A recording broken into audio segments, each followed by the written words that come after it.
जीमूत वाहन भगवान की जय। आप सभी का स्वागत है मेरे YouTube चैनल भक्तिपीडिया पर। आज के इस वीडियो में आप रसपान करने वाले हैं जितिया व्रत की पारण की कथा का।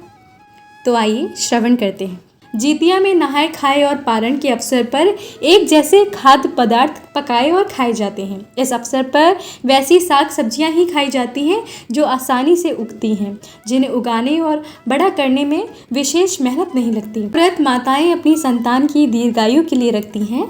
ये एक निर्जला व्रत है जो कि आश्विन मास के कृष्ण पक्ष की अष्टमी को रखा जाता है। मान्यता है कि इस व्रत को पूरी श्रद्धा से करने और जितिया व्रत की कथा को पढ़ने और सुनने वाली महिलाओं के बच्चे खुशहाल होते हैं और उनकी आयु लंबी होती है। तो आइए सुनते हैं जितिया व्रत पारण की कथा। एक बार नैमिषारण्य के निवासी ऋषियों ने संसार के कल्याणार्थ सूत जी से पूछा, हे सूत, कराल कलिकाल में लोगों के बालक किस तरह दीर्घायु होंगे, सो कहिए। सूत जी बोले, जब द्वापर का अंत और कलयुग का आरंभ था, उसी समय बहुत सी शोकाकुल स्त्रियों ने आपस में सलाह की कि क्या इस कलयुग में माता के जीवित रहते पुत्र मर जाएंगे। जब वे आपस में कुछ निर्णय नहीं कर सकीं, तब गौतम जी के पास पूछने के लिए गईं। जब उनके पास पहुंची तो उस समय गौतम जी आनंद के साथ बैठे थे। उनके सामने जाकर उन्होंने मस्तक झुकाकर प्रणाम किया। तदंतर स्त्रियों ने पूछा, हे प्रभु, कलयुग में लोगों के पुत्र किस तरह जीवित रहेंगे, इसके लिए कोई व्रत या तप हो तो कृपा करके बताइए। इस तरह उनकी बात सुनकर गौतम जी बोले, आपसे मैं वही बात कहूँगा जो मैंने पहले से सुन रखी है। गौतम जी ने कहा, जब महाभारत युद्ध का अंत हो गया और द्रोण पुत्र अश्वत्थामा के द्वारा अपने बेटों को मरा देखकर सब पांडव बड़े दुखी हुए, तो पुत्र के शोक से व्याकुल होकर द्रौपदी अपनी सखियों के साथ ब्राह्मण श्रेष्ठ धौम के पास गई और उसने धौम से कहा, हे विपेंद्र, कौन सा उपाय करने से बच्चे दीर्घायु हो सकते हैं, कृपया करके ठीक ठीक कहिए।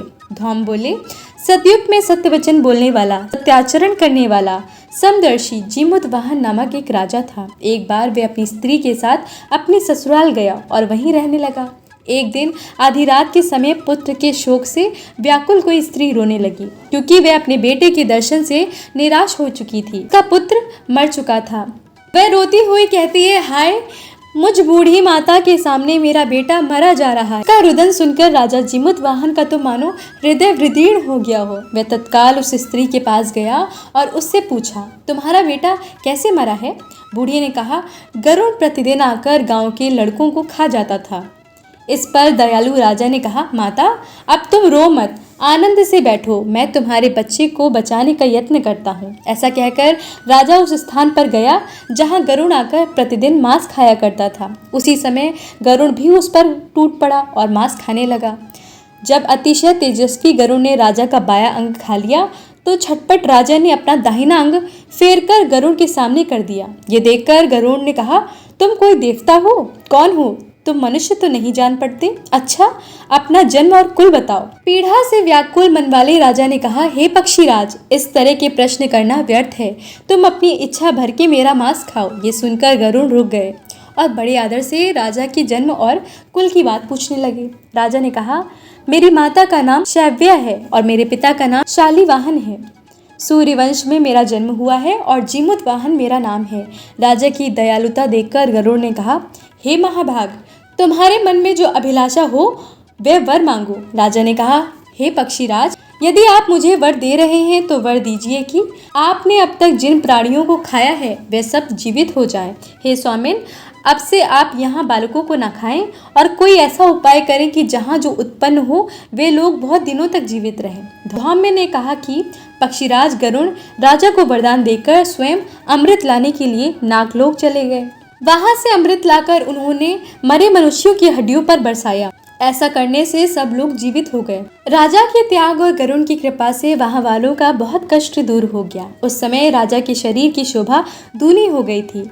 राजा की दयालुता देखकर गरुड़ ने फिर कहा, मैं संसार के कल्याणार्थ एक और वरदान दूंगा। आज अश्विन कृष्ण सप्तमी से रहित शुभ अष्टमी तिथि है। आज ही तुमने यहाँ की प्रजा को जीवन दान दिया है। हे वत्स, अब से ये दिन ब्रह्म भाव का हो गया है, जो मूर्ति भेद से विविध नामों से विख्यात है। वही त्रिलोक से पूजित दुर्गा अमृत प्राप्त करने के अर्थ में जीवित पुत्रिका कहलाई है। सो इस तिथि को जो स्त्रियां उस जीवित पुत्रिका की और कुश की आकृति बनाकर तुम्हारी पूजा करेंगी, तो दिनों दिन उनका सौभाग्य बढ़ेगा और वंश की भी वृद्धि होती रहेगी। हे महाभाग, इस विषय की विचार करने की भी आवश्यकता नहीं है। हे राजन, सप्तमी से रहित और उदया तिथि की अष्टमी को व्रत करें, यानी सप्तमी विद अष्टमी जिस दिन हो उस दिन व्रत ना कर शुद्ध अष्टमी को व्रत करें और नवमी में पारण करें। इस पर ध्यान न दिया गया तो फल नष्ट हो ही जाएगा और सौभाग्य तो अवश्य नष्ट हो जाएगा। जीमूत वाहन को इस तरह का वरदान देकर गरुड़ वैकुंठ धाम को चले गए और राजा भी अपनी पत्नी के साथ अपने नगर को वापस चले आए। धौम्य द्रौपदी से कहते हैं, हे देवी, मैंने ये अतिशय दुर्लभ व्रत तुमको बताया है। इस व्रत को करने से बच्चे दीर्घायु होते हैं। हे देवी, तुम भी पूर्वोक्त विधि से ये व्रत और दुर्गा जी का पूजन करो तो तुम्हें अभिलाषित फल प्राप्त होगा। मुनिराज धौम की बात सुनकर द्रौपदी के हृदय में एक प्रकार का कौतूहल उत्पन्न हुआ और पूर्वासनी स्त्रियों को बुलाकर उनके साथ ये उत्तम व्रत किया। गौतम ने कहा, ये व्रत और इसके प्रभाव को किसी एक चिन्हा ने सुन लिया और अपनी सखी सियारिन को बतलाया। इसके बाद पीपल वृक्ष की शाखा पर बैठकर उस चिन्हा ने और उस वृक्ष के खोते में बैठकर सियारिन ने भी व्रत किया। फिर वही चिन्ही किसी उत्तम ब्राह्मण के मुंह से ये कथा सुनाई और पीपल के खोते में बैठी हुई अपनी सखी को सुनाया। सियारिन ने आधी कथा सुनी थी और उसे भूख लगाई और उसी समय शव से भरे हुए शमशान पहुंची। वहां उसने इच्छा भर मांस का भोजन किया और चिन्ही बिना कुछ खाए पिए रह गई और सवेरा हो गया। सवेरे वे गौशाले में गई और वहां गौ का दूध पिया। इस तरह नवमी को उसने पारण किया। कुछ दिनों बाद वे दोनों मर गईं और अयोध्या में किसी धनी व्यापारी के घर में जन्मी। संयोग से उन दोनों का जन्म एक ही घर में हुआ, जिसमें सियारिन ज्येष्ठ हुई और चिन्ही छोटी। वे दोनों सभी शुभ लक्षणों से युक्त थी, इसीलिए बड़ी लड़की काशीराज के और छोटी उसके मंत्री के साथ गार प्रत्य अग्नि के सामने विधिपूर्वक ब्याही गई। पूर्व जन्म के कर्म फल से वे मृगनयनी रानी हुई। जिस किसी भी संतान को उत्पन्न करती वे मर जाती थी और पूर्व जन्म की बातों को स्मरण करने वाली मंत्री की पत्नी ने अष्ट वसुओं के सदृश तेजस्वी 8 बेटे उत्पन्न किए और सभी जीवित रह गए। अपनी बहन के पुत्रों को जीवित देखकर ईर्ष्यावश राजपत्नी ने अपनी स्वामी से कहा कि यदि तुम मुझे जीवित रखना चाहोगे तो इस मंत्री के भी पुत्रों को उसी जगह भेज दो जहां मेरे बेटे गए हैं, अर्थात इन्हें मार डालो। ये सुनकर राजा ने उस मंत्री के पुत्रों को मारने के लिए कई नए प्रकार के उद्योग किए, पर मंत्री पत्नी ने जीवित पुत्रिका के पुष्प बल से बचा लिया। एक दिन राजा ने अपने आदमियों से उन पुत्रों का सिर कटवाकर पिटारी में रखाया और वे पिटारी उनकी माता के पास भेज दिया। 8 सिर बेशकीमती जवाहरात हो गए और भले चंगे वे 8 लड़के अपनी माता के पास वापस चले गए। उनको जीवित देखकर राजपत्नी को बड़ा विस्मय हुआ। अंत में वही मंत्री की पत्नी के पास आई और उससे पूछा, बहन, तुमने कौन सा ऐसा पुण्य किया है जिससे बार बार मारे जाने पर भी तुम्हारे बेटे नहीं मरते? इस पर मंत्री की पत्नी ने कहा, पूर्व जन्म में मैं चिन्ही थी और तुम सियारिन, दोनों ने व्रत किया था।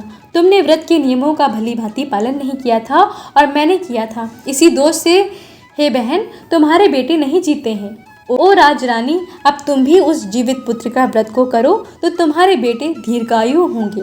मैं तुमसे सच सच कह रही हूँ। के कथा अनुसार रानी ने व्रत किया, तभी से उसके कई बेटे सुंदर और दीर्घायु होकर बड़े बड़े राजा हुए। सूत जी कहते हैं, सब प्रकार को आनंद देने वाले मैंने ये दिव्य व्रत बतलाया है। स्त्रियां चिरंजीवी संतान चाहती हो तो विधि पूर्वक ये व्रत करें। बोलिए जीमूत वाहन भगवान की जय। तो ये थी जितिया व्रत की कथा। तो अगर आपको ये वीडियो पसंद आया है तो वीडियो को लाइक ज़रूर कीजिएगा। अगर आप मेरे चैनल पर पहली बार आए हैं तो चैनल को भी सब्सक्राइब कीजिएगा और हाँ, कमेंट में जीमूत वाहन भगवान की जय लिखना बिल्कुल मत भूलिएगा। जीमूत वाहन की कृपा आप सभी के बच्चों पर सदैव बनी रहे।